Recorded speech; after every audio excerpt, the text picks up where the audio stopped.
Myers still vacant financial realtors, also board member and treasurer of the part of Haraz Coffee House.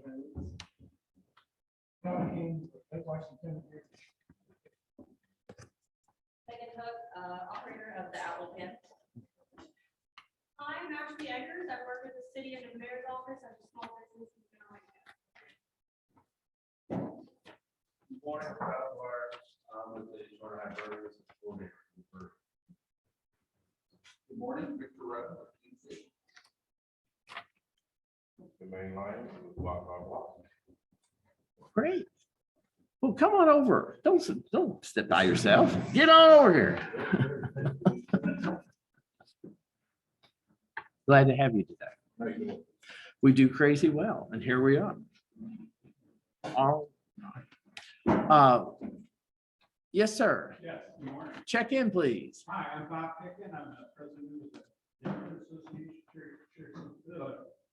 Cherokee Triangle Association. We take you, no matter how you came, we take you.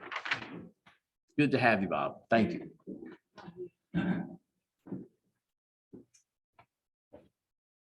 I believe we have one more person to check in.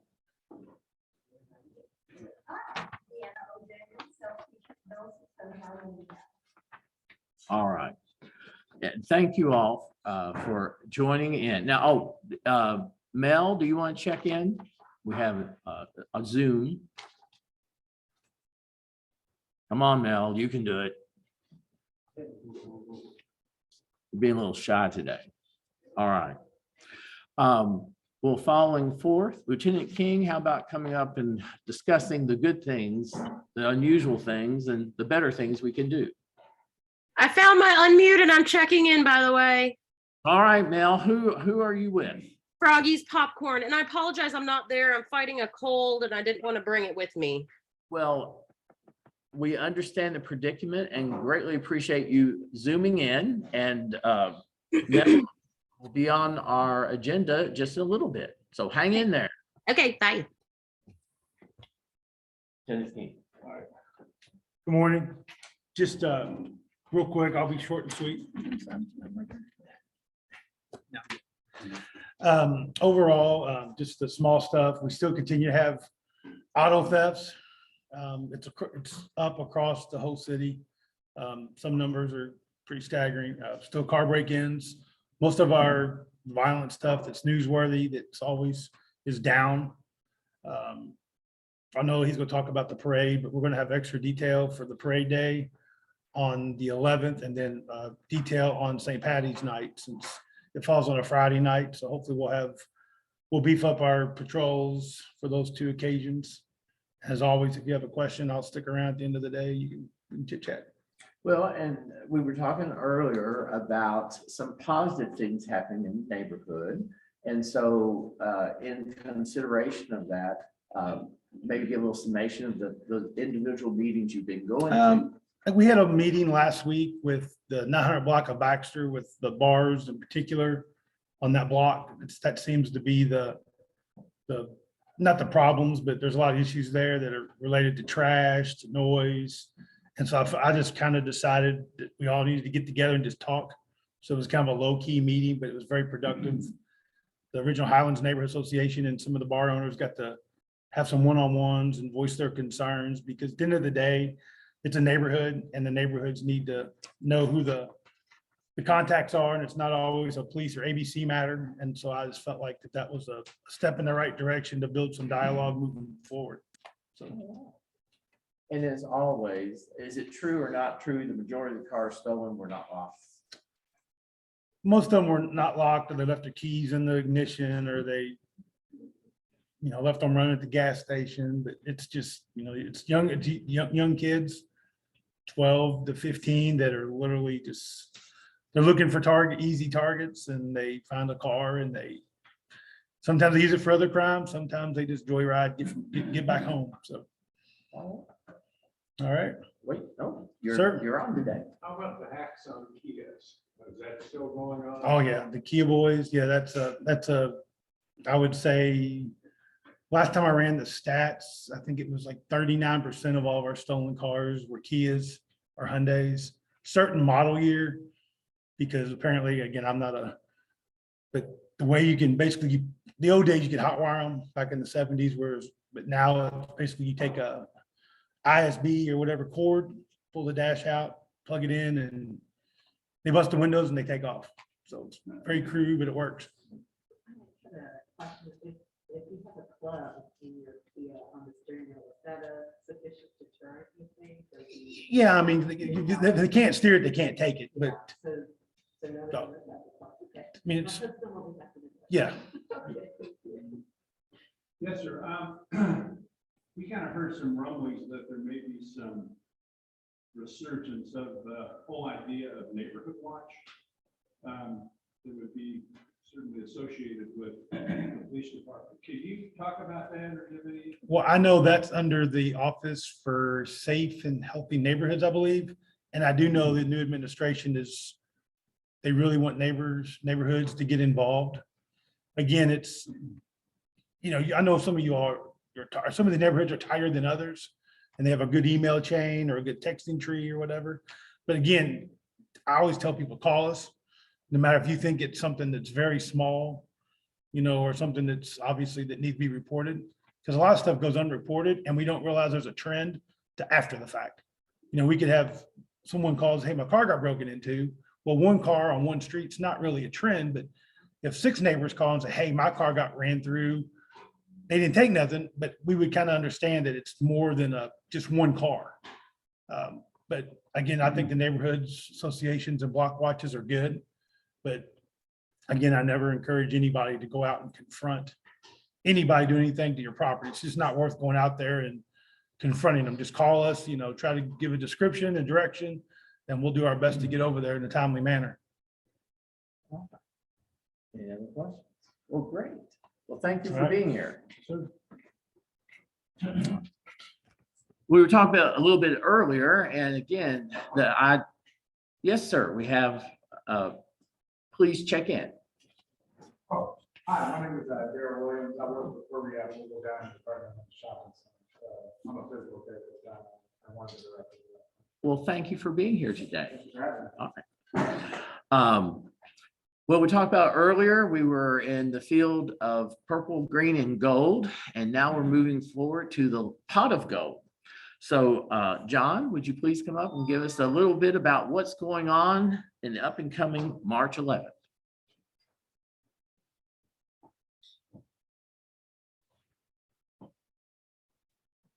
I know it's challenging to get this early because you're a late night guy, but thank you for being here. Yeah, I closed the pub last night at 5 o'clock, so I'm running on fumes. If you can, please just go center screen. Gotcha. My name's John O'Dwyer again, with the Hibernians. I've met a bunch of you before. And I'm the coordinator for the parade now. So I've taken over that responsibility where we used to hire somebody out. Parade is March 11th. We will start the rolling closures of streets at noon. And all this is the same as in the past, but we'll just reiterate it. The parade will run from Broadway and Baxter down to Winter. We'll use Broadway and part of Baxter Avenue for staging. We'll step off at 3 o'clock. And we should be through all the units somewhere roughly between 5:30 and 6 o'clock.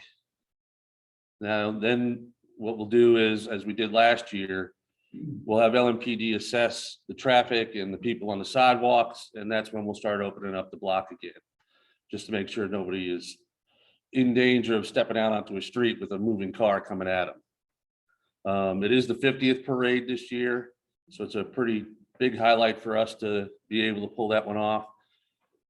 We do have some guests coming back in for the parade.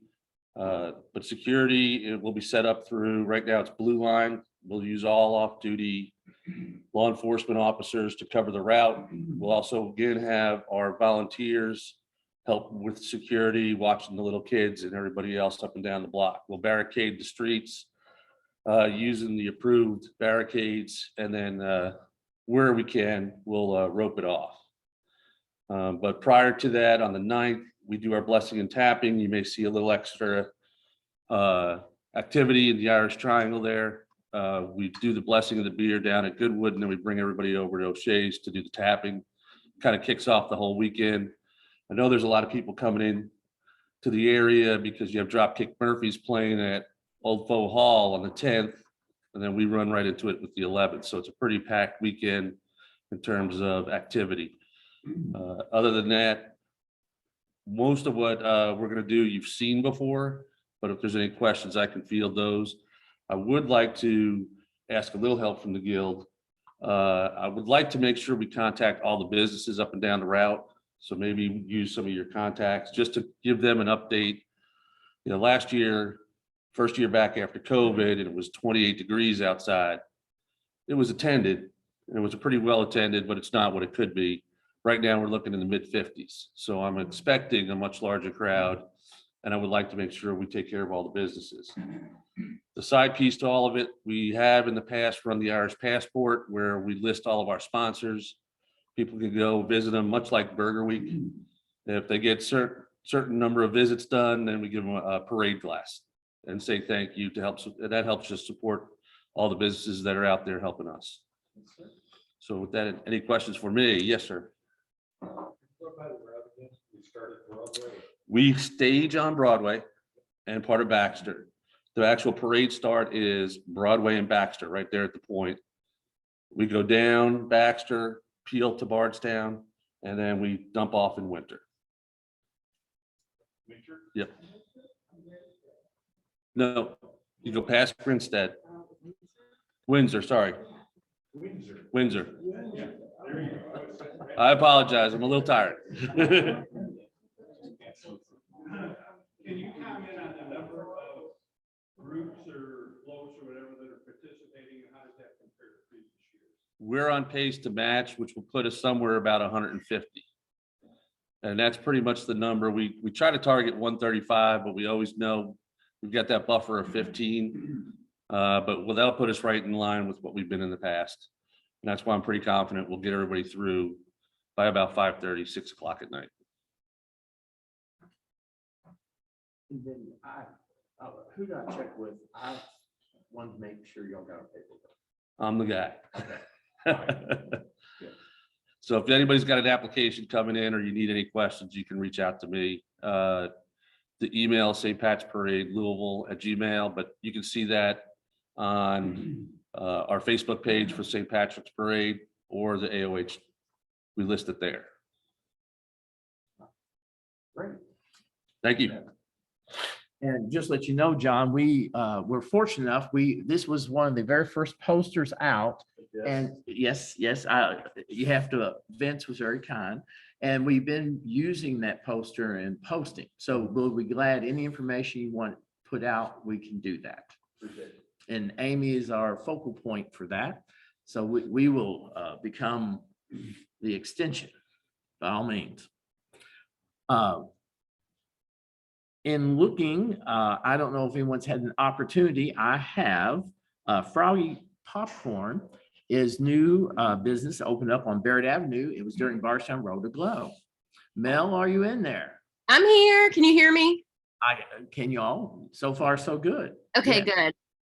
And so please tell us a little bit about your journey of opening up Froggy Popcorn. Hi, everybody. Sorry I can't be there again, but I look forward to meeting all of you. I started Froggy's Popcorn in 2018 and was vending out of a tent, kind of proving the concept, and raised some capital to scale up at the end of 2019, and then the shutdown happened. And I pivoted. I started an online store and I built a food trailer and launched that in November of 2020, and then started looking for a storefront at the beginning of last year, and everything was just kind of locked up. So we are now in the spot where Eats was, and our grand opening was Black Friday of last year. And so far it's going really well. We also, I don't know who's there, but we do offer wholesale. We do wholesale with some of the bars and breweries around town, and that's been successful, I think. So I'd be happy to forward some information along if anybody's interested. But we're here and we're open Wednesday through Sunday. And so far so good. It definitely, when the weather's warmer, we tend to get busier. And I've been taking a poll with my neighbors and they kind of say the same thing. But everything we make is from scratch here in our kitchen on Barret Avenue. And we offer 13, 14 different flavors of gourmet popcorn. And then we've got like those yummy cinnamon nuts they do at the fair. And we've got chocolate turtles. And we're expanding our menu this summer. How many varieties of popcorn do you say you have? We have, I think on the shelf, we've got 13 different flavors of sweet popcorn and savory popcorn, like cheesy popcorn. And then we have some caramel cheese mixes. And then we do movie theater popcorn as well. And what about special events? Yes, we still have our food trailer. We're doing the Tailspin event at Bowman at the beginning of next month. And then we're doing the Bachfest in Nulu at the end of next month. And we're just kind of scheduling things here and there. And that's in our food trailer. Okay. And then if you can get your information online, what's the best way, Amy, to put your information online? Oh, awesome. Thanks, Amy. It's our website is froggyspopcorn.com, and that's FROGGYS. And there is there's like a contact us field in there. And I'd be happy, Amy, to give you my direct contact as well. All right. She's on it. Thank you. All right. Any questions for the, again, I don't know how you all can resist not trying. Their caramel's excellent, I have to say. Yeah. Thank you. Favorite. Well, And we have samples of everything here in the shop. So you can try before you buy over here. Ooh, I saw some ears perk on that one. Yeah, it's fun, even if you don't buy anything, just to come in and try stuff, All right. Well, you're very kind, Mel, and thank you for tuning in. And we look forward to doing a few samples. All right. Are you still in there, Mel? I'm here. Yeah, it's 974 Barret. Yes. And it was the Eats. Yes, it was Eats, and we painted the building pink, if that helps. For some reason, I think it does. All right. All right. Well, thank you so much. All right. Well, moving forward, Mark Roberts is here, and a little bit about the Monarch. Come on up, Mark. And again, it may be a mystery. Not everybody has paid attention to what's happening on Bardstown Road at the old Bear Nose location. Howdy, folks. Thanks for having me today, by the way. Oh, there we go. My head's so big, I don't know if it's going to fit in this screen. It's not your head, it's the beard. Yeah. I'm excited to be here. I've been really looking forward to meeting some of the neighbors. So thanks for having me. As you mentioned, my name is Mark Roberts. I run the Monarch Music and Arts Community, which is in the old Bear Nose Pizza spot, 1318 Bardstown Road. You may have seen we've got a new mural there in our front yard, a nice sculpture by a local artist in the front yard. We don't have a sign up or anything quite yet, but we're really excited about the work we're doing. So the Monarch is a new nonprofit organization. Our mission is to encourage, promote, and support original music and the artists that make it. The goal of this space is to provide a safe space so that we can bring folks together and foster a stronger sense of community right now in a time where we need it now more than ever. And what we know is that music brings people together. I don't know if has anyone here been to any of the open house events that we've hosted so far? I know that you came out to one. What'd you think? Loved it. Great. Yeah. Well, thank you so much. I'm really, really proud of the work we're doing. It's unlike any other place in town. What we do is It's a creative hub. It's a co-working space. It's a resource center and a social club for a community of musicians and music lovers, where we can better connect artists with their patron audiences here in town. And what we provide is writing, rehearsal, and performance space to our local artist members. We give them all the communal tools of the trade so that they can learn and grow and experiment and all these sorts of things. We're going to provide them access to professional services. In addition, when our 501c3 nonprofit status is approved, which we expect to happen sometime this summer, we hope to plan to even launch a grant program to support local artists and musicians. We do a whole bunch of different things, but one of the things that we've been doing for the last 8 months is we've been, learning how to best use our space to serve our members and to serve our community. And we've been hosting open house events, and we've got a beautiful listening room. If you've never been to a listening room before, what that means is that we have a place where we can provide really kind of intimate musical experiences. So folks come in, it's seated, it's quiet, you can hear a pin drop during performances, and it's a bunch of people that come to listen. We're not a bar, we're not a restaurant, we don't sell anything. We provide a space to have these kind of magical experiences that don't happen anywhere else in town. We've brought over probably over 75 artists in over the last 8 months, kind of quietly, from all over the country and internationally. We've had huge names, folks like, Jason Isbell, before he headlined for 50,000 people at Bourbon and Beyond. He came to our place and he played a private show for 50 folks. Margot Price played there last month before she headlined at Headliners. Jim James performed in our backyard a couple of months ago before My Morning Jacket performed at Yum Center. So we're able to bring typically touring and regional artists, and we pair them with local artists again, so that we can help better connect folks with their patron audiences. It's all genres. It's just music. It is rock, it's jazz, it's country, it's R&B, it's singer-songwriter, it's hip hop, it's Latin music, it's Scandinavian music. It's just music. I've never quite seen anything like what we're doing before, but I'm really, really excited about it. And as I mentioned, the goal is for us to bring folks together, provide a safe space for experiences like this, so that we can just better connect. What I know is that music brings people together, and through this common interest, we can find common ground. And we learn how to become better neighbors. We learn how to better take care of our neighborhoods. So I've hosted concert experiences out of my home for about 4 or 5 years now, and I've seen the communities that come from those experiences.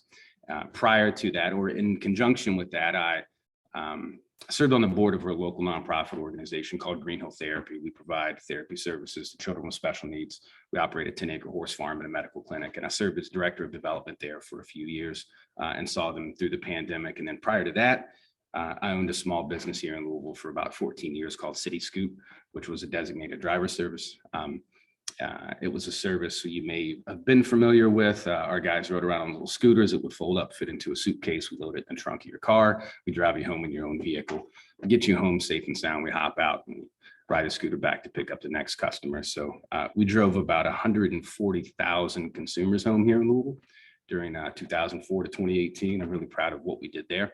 And this is kind of the lane that I've always lived in. So I'm excited to be neighbors. I'm looking forward to meeting all the new folks in the neighborhood. And if you have any questions, let me know. Questions? How do I attend a performance? Do I go online and reserve a spot?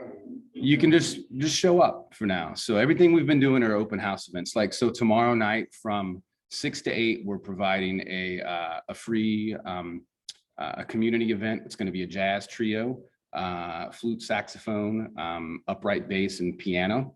And if the weather's nice, we're actually going to do it in the front yard. So we hosted it once back in the fall, just before it turned cold. And it was a really, really nice event. Folks are walking by and they just come by and enjoy. So. How do you get your funding? Well, so as a nonprofit organization, we do traditional fundraising. We're going to be doing grant writing, but right now we launched a capital campaign, a charter member campaign. So we've been raising money to do everything that we've been doing in the building. So we're not even officially open yet, but the way that our space will work is we're a membership community. So since we don't sell anything, what we want to find is we want to find 300 to 400 folks in our community that want to see a space like this exist for the artists that call Louisville home, and we want them to be members. So I've been a member of a local maker space, a hacker space for about 8 years now. It's over in Butchertown. It's a bunch of nerds. We like to tinker and build stuff. And we've got a full wood shop, a full metal shop, and a computer lab, and laser CNC machines, and 3D printers, you name it. And as a member, I had to be approved by at least 3 existing members, and I was given access to the facility. I pay $50 a month. I get a key card. I let myself in and out, and I have all these tools and equipments that I can use to build, tinker, create, that sort of thing. So my thought was, I want to provide a space like that for musicians and for artists in our community, right? What we're trying to do is change the narrative about Louisville, right? And we've got a tremendous opportunity. We have a tremendous amount of talent in our city, and geographically, Louisville is a hub to a lot of other cities that surround us. And we want to make sure that anytime artists are coming to and through our city, they now know that we have a private club for musicians in our city that supports artists like they are. And while they're in town, we give them access to a safe space where kind of we speak the same language when they have all the tools of the trade so that they can come and grow and create and all those things, right? But back to your question. So it's just a membership community. So we have our members are artist members and they are patron members. Monthly membership fee, it starts at $25 a month for artists, starts at $50 a month for our patron members. Our artist members have access to the facility 7 days a week. They come and go. They let themselves in and out. It's kind of like I jokingly call it kind of like a country club for creative folks, where, you know, they can come in, they can have a seat in the listening room and treat it like it's a coffee shop, and they can work from there from their laptop, but they can go to the kitchen and make themselves a cup of coffee, or they can listen to records, or they can play music, they can read a book, they can take a nap. It's just a space for them to do the things that artists need to do in a room where they can also be around a bunch of other creative folks at the same time. You know, and so then our patron members have access on Thursdays, Fridays, Saturdays, Sundays, and some special events. And what we ask is that we ask each of our artist members that they help us by volunteering 10 minutes a month. So what that means is they choose their day, their time, their slot, but they just come in and they share. So they share something that they're working on. Maybe they come in and they have a conversation about the songwriting process. Maybe they come in and they share a few new songs. It's just musical content for music lovers like myself. So that's what the space is about. It's a space for musicians and music lovers, for artists and patrons. About hours of operation, how are you open? Yeah, currently we've been open from about 10 a.m. to midnight. It's probably going to go to 8 a.m. to 1 a.m., something like that. We're not really sure yet. You know, we'll see. Everything that we've been doing so far is, you know, as we've been raising money and working on this space and hosting these open house events, just so we can, like I said, best learn how to use it, right? Best how to learn how to support our members in the community. I'm not exactly sure yet, but I think 8 to 1 is probably going to be the sweet spot. What other questions? And I thought there was going to be a whole bunch of questions today. We've been kind of quietly doing this thing for a while, and I know folks have been curious. Yeah. What is your website? It's the Monarch, MAC.org. So the Monarch Music and Arts Community.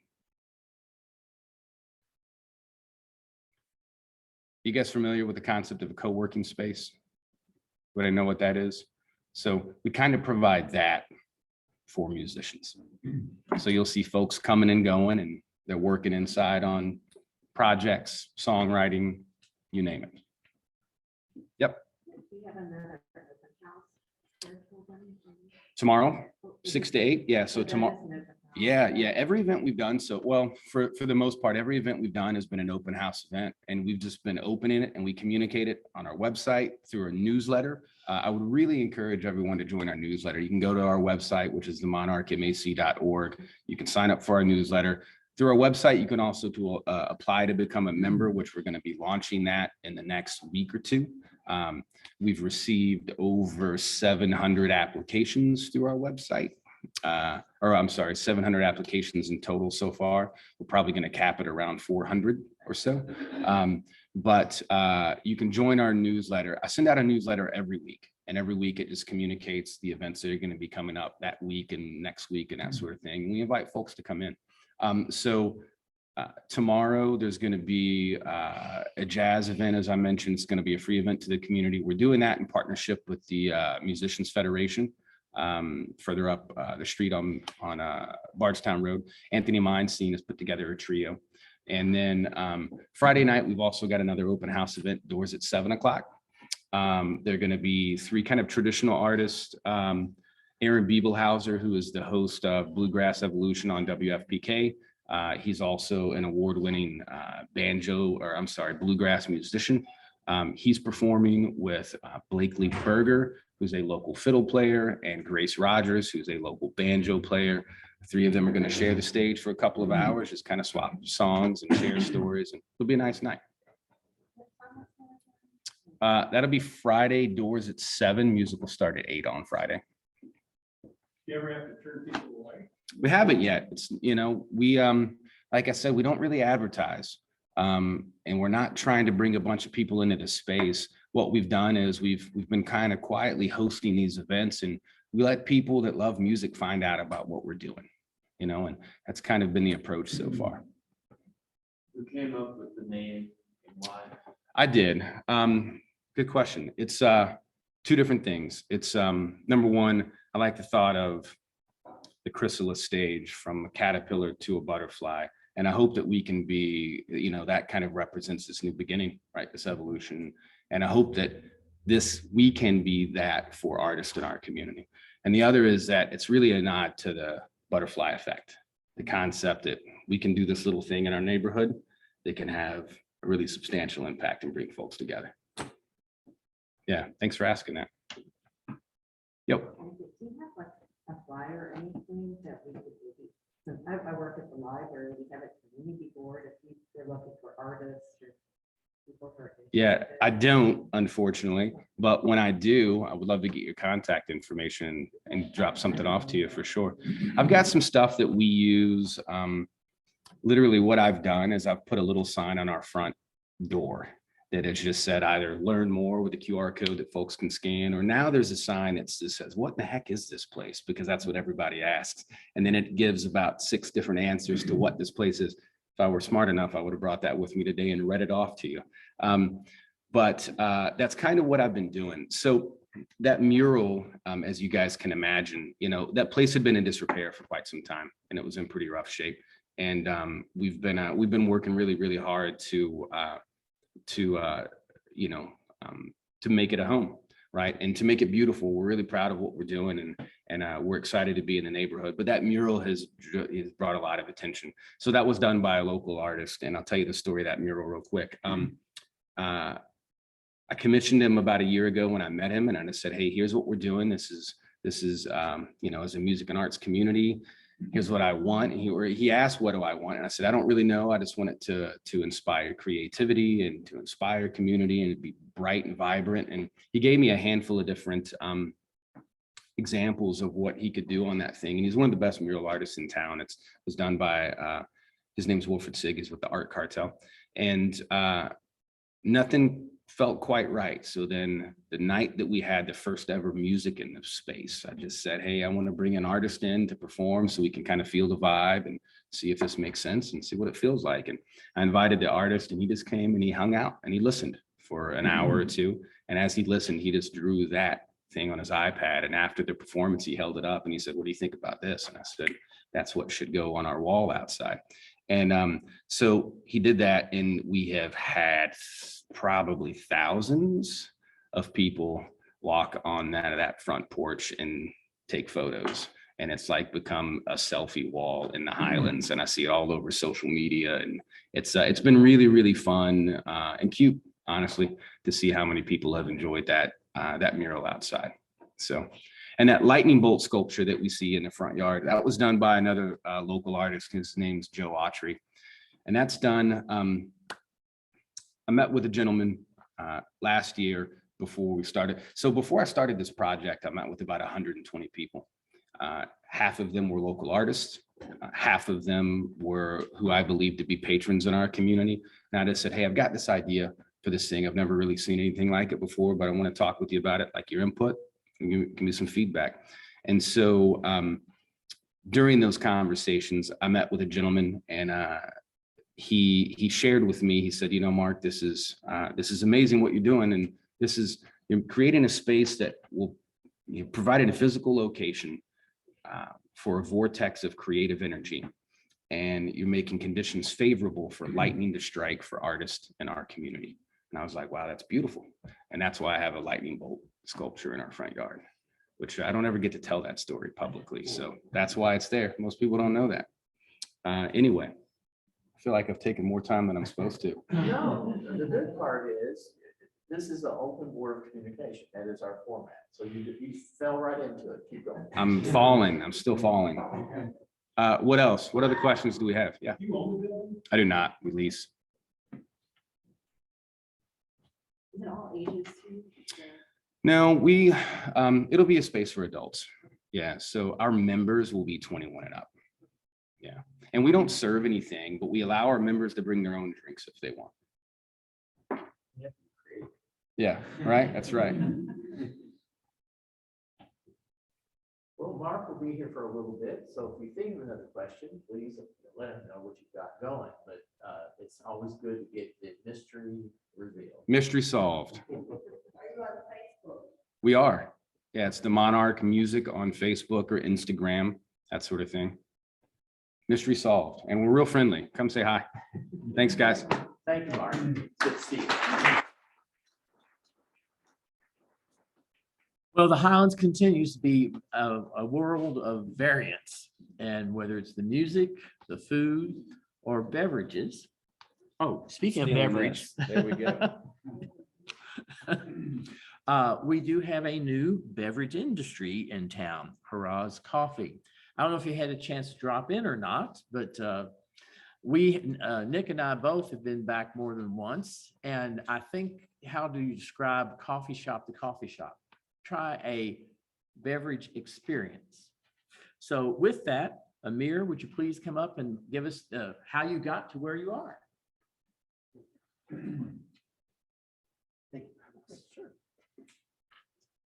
Hi, everyone. Thank you for having me here. My name is Amer Almassudi. I'm one of the owners of Haraz Coffee House right on the Highlands at 970 Baxter's or 1541 Highland Avenue, right next to the post office. Haraz is a city in Yemen where coffee originated over 1500, 1700 years. So we decided to bring the roots of our family and bring the coffee culture right to Louisville. I've been here about 10 years, doing cell phone companies with Metro by T-Mobile for a while. And then after COVID, it really went down. So I decided to do something I enjoyed, drinking coffee and chatting people. So I met a lot of people in the Highlands, and our location is really nice. Took an old Chase building, about 6 months to 7 months to renovate, redo, and reconstruct to where it's at right now. And I think we did kind of a good job. Just a few more little things that we need to fix up. Coffee over there, we have different flavors that's added to coffee as well, such as cardamom, nutmeg, ginger, cinnamon, that we mix up with our flavors that's been passed down through generations through our families. And I think it's a good experience to try out our coffee. And we also serve good tea, which is evaporated, roasted with, let's see, cream, nutmeg, and cinnamon. And it brings a nice flavor into it. And then we also have a bunch of refreshers that you can try, like mango dragon fruit, strawberry lemonade, and a few others. And last but not least, our pastries are amazing. Local chefs and bakers here should try it out. We have milk cakes, croissants, and anything else you like. Any questions?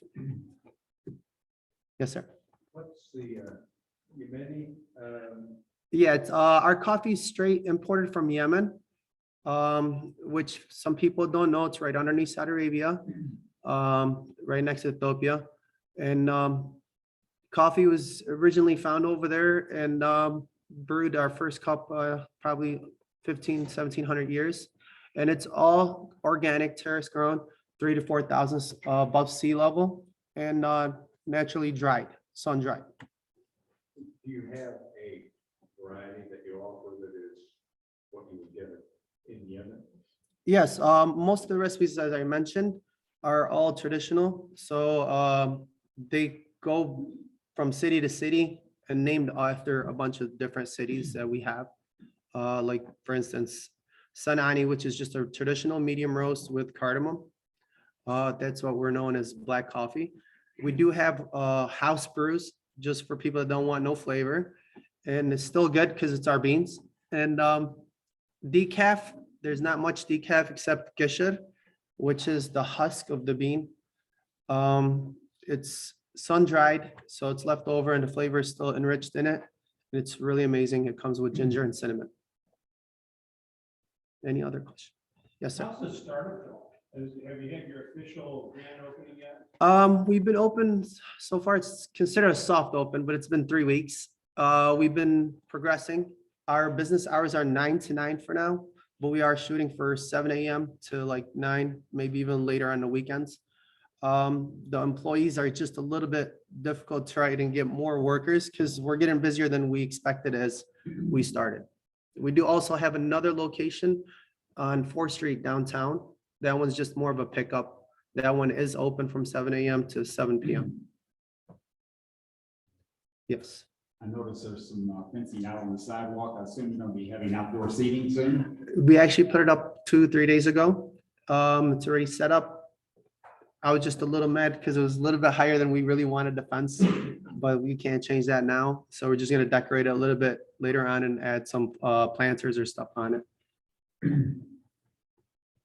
We have Turkish coffee. We do have Turkish style with our Yemeni beans, and it's really amazing. You'll enjoy it. It's a little darker roast.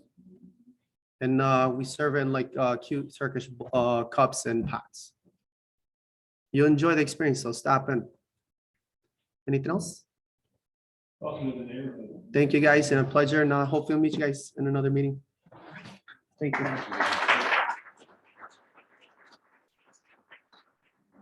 Until you mentioned T-Mobile, I kept thinking somewhere I'd cross your, were you in the mall? One of our locations was in the mall. I met you many years ago. I'm with T-Mobile. It's all his fault. Well, thank you for being here, Amer. And I have to say, it is a true experience. It's a different, it is not stop in, pick up your coffee and leave, in my opinion.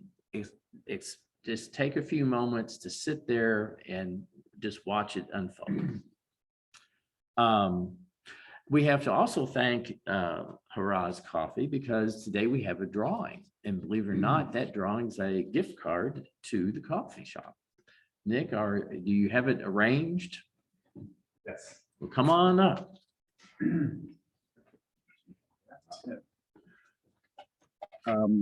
Again, I would like to thank all of our new businesses that are here.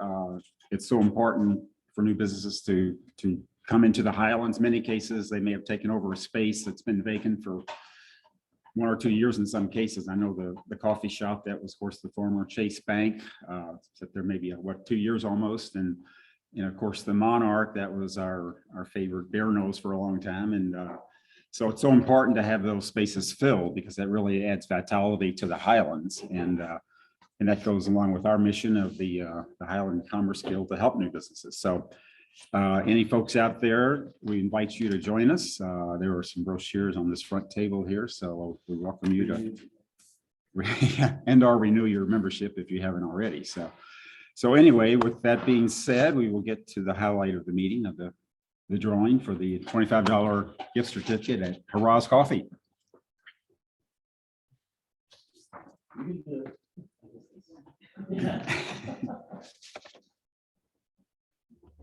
Small paper. Just read the number. The number 0, 10. All right. 10. Who's 10? 10 is John with Hibernians. All right.